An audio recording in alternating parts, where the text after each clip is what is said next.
आज मी तुम्हाला सांगणार आहे मॅथचे काही ट्रिक तर मी या डायरीमध्ये लिहून घेतले आहेत। हे पहा, हे दोन प्रश्न। पहिला प्रश्न, 2, 4, 6 हे अंक एकदाच वापरून यापासून किती संख्या तयार होतात? तर आपल्याला किती संख्या आहेत ते मोजायचे। पहिल्यांदा 1, 2, 3 म्हणजे की 1 पासून सुरुवात करायची आणि किती अंक आहे 3, तर 3 पर्यंत न्यायचं। जसं की 1 गुणिले 2 गुणिले 3 करायचं, कारण 1 पासून सुरुवात करायची आणि शेवट 3 संख्या आहेत म्हणून 3। तर शेवटी 4 संख्या असते तर 4 ने केलं असतं। तर आता आपल्याला यांचा गुणाकार करायचा। 2 1 जा 2 आणि हा 3 जसाला तसा। 2 3 जा 6, हे पहा 6। आता तर आपण इथं परत त्याच संख्या करून पाहू। 6 4 2 6 2 4 4 2 6 4 6 2 2 6 4 आणि 2 4 6 1 2 3 4 5 6। पहा करेक्ट उत्तर आलं की नाही? आता हे बघू। 2 4 6 हे अंक एकदाच वापरून तयार होणाऱ्या अंकांची बेरीज किती? तर असा प्रश्न खूप वेळा येतो।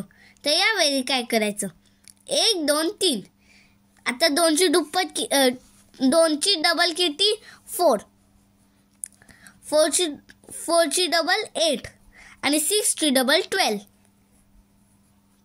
तर या सर्वांची ॲडिशन करायची।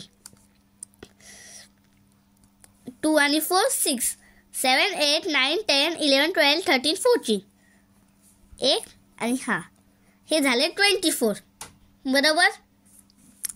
आता हे मांडणी कशी करायची हे पहा।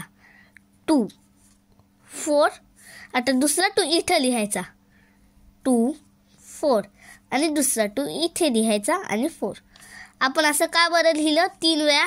कारण की इथं 3 संख्या, जर 4 असते तर आपण अजून एक इथे लिहिला असता 4। हे 6, हे पण 6 आणि 2। हे पहा आपलं हे उत्तर आले। तर आपण इकडून परत ते करून घेऊ, याच्यापासून संख्या बनवून घेऊ। 6 4 2 6 2 4 4 2 6 4 6 2 2 4 6 2 6 4। तर आपण याची ॲडिशन करू। चला 4 आणि 2 6 6 आणि 6 12 13 14 15 16 17 18 19 20 21 22 23 24 2 आणि 4 6 7 8 9 10 11 12 13 14 15 16 17 18 19 20 21 22 23 24 25 26 आणि वरी 2 कॅरी दिला। 2 आणि 6 8 9 10 11 12 13 14 15 16 17 18 19 20 21 22 23 24 25 26। हे पहा आपलं याचं पण उत्तर आलं 26 आणि याचं पण उत्तर आले 26। पहा ही ट्रिक सोपी आहे का ही ट्रिक? आणि हे पहा, तर जर तुम्हाला अजून अशाच ट्रिक पाहिजे असतील तर माझ्या व्हिडिओला लाईक सबस्क्राईब आणि शेअर करायचं विसरू नका। बाय।